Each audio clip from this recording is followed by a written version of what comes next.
अगली खबर भी हिमाचल प्रदेश से है, जहां पे सरकारी एजेंसियों को पिंजड़े का तोता समझकर कार्रवाई कर रही है केंद्र सरकार। इस तरह की बड़ी कमेंट हुई है। आप सभी दर्शकों को बता दें कि जिला हमीरपुर प्रदेश सह संयोजक राजीव गांधी पंचायती राज संगठन प्रभारी मंडी हमीरपुर लोकसभा क्षेत्र ठाकुर हीरपाल सिंह ने कहा कि सरकार राष्ट्र में धनबल ईडी सीबीआई का भारी दुरुपयोग कर रही है। भाजपा शासित केंद्र और राज्य सरकार सरकारी एजेंसियों को अपने पिंजड़े का तोता समझकर कार्यवाही कर रही हैं। उसी प्रकार हिमाचल गुजरात में चुनाव के मद्देनजर वर्तमान राज्य सरकार चुनाव के वक्त शिलान्यास उद्घाटन कर रही है। भ्रष्टाचार अवैध खनन पर कोई प्रतिबंध नहीं है। कानून व्यवस्था पूरी तरह ठप पड़ी हुई है। विकास के खोखले वादों से ठगने का प्रयास कर रही है। अवैध खनन अवैध शराब की तस्करी पर प्रदेश में कोई प्रतिबंध नहीं है। प्रदेश के हरे भरे जंगल जमीन प्राकृतिक संसाधनों को लूटा जा रहा है। झूठे मूठे विकास के नाम पर हरियाली को कंक्रीट में बदला जा रहा है। चुनाव जीतने का एकमात्र मुख्य एजेंडा है। राजनीतिक दलों का जनता से जुड़ी मुख्य समस्याओं का कोई जिक्र तक नहीं करता। उनके एजेंडे में धनबल केंद्रीय राज्य जांच एजेंसियां सरकार के पिंजड़े में बंद तोता बनकर रह गई हैं।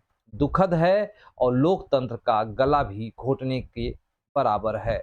निजी उद्योग कंपनियां रोजगार देने के नाम पर प्रदेश के बेरोजगार युवाओं से खिलवाड़ कर रही हैं। प्रदेश सरकार आज तक कोई भी ठोस नीति नहीं बना पाई। सरकार चाहे किसी भी दल की रही हो, जनता के साथ अन्याय ही होता रहा है। हिमाचल प्रदेश से स्टेट ब्यूरो चीफ की ये खास रिपोर्ट। राष्ट्र में जिस तरह आज भाजपा ने अपनी सरकारी एजेंसियों के द्वारा या धन बल के द्वारा आतंक मचाया है, उस प्रकार से भारत का लोकतंत्र खतरे में है। राजनीतिक दल की जो विपक्ष में बैठे हैं, उनकी अस्मिता खतरे में है। उनको ईडी और सीबीआई के बहाने डराया जा रहा है, धन बल के नाम पर डराया जा रहा है। हिमाचल प्रदेश और गुजरात में होने वाले चुनाव और कर्नाटक में होने चुनाव की तैयारी के लिए विपक्ष के नेता को खरीदा जा रहा है, विपक्ष के सरकारों को गिराया जा रहा है।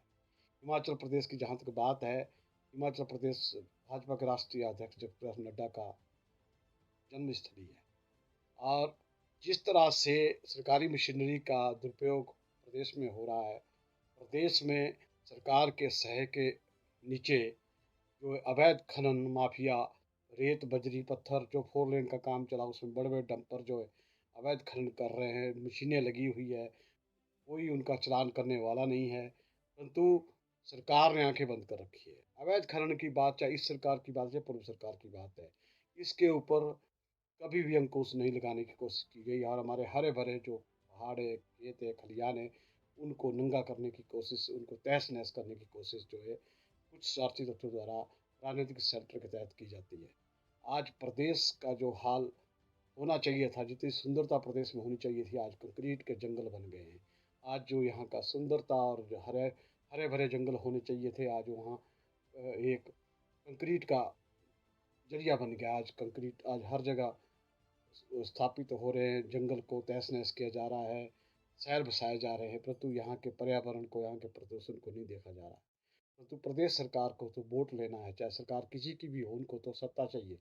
उनके सामने अवैध खनन हो, अवैध शराब का धंधा हो, कानून व्यवस्था ठप हो, भ्रष्टाचार हो, उनको इन चीज़ से कोई लेना देना नहीं है। उनको सिर्फ जो है अपनी सत्ता के लिए यह सब कुछ कर रहा है। और सत्ता प्राप्ति के लिए लोगों की समस्याओं की बात ना करके, लोगों को धर्म जाति के आधार पर बांट कर, एक तुष्टीकरण की राजनीति अपनाकर ध्रुवीकरण की ओर इशारा करने की कोशिश, और ये भाजपा का एजेंडा रहा है।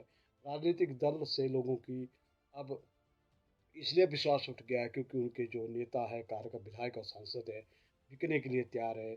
जब भी उनको तोल मोल का बोल होता है, पैसा मिलता है, तो अपनी पार्टी छोड़कर दूसरे में चले जाते हैं।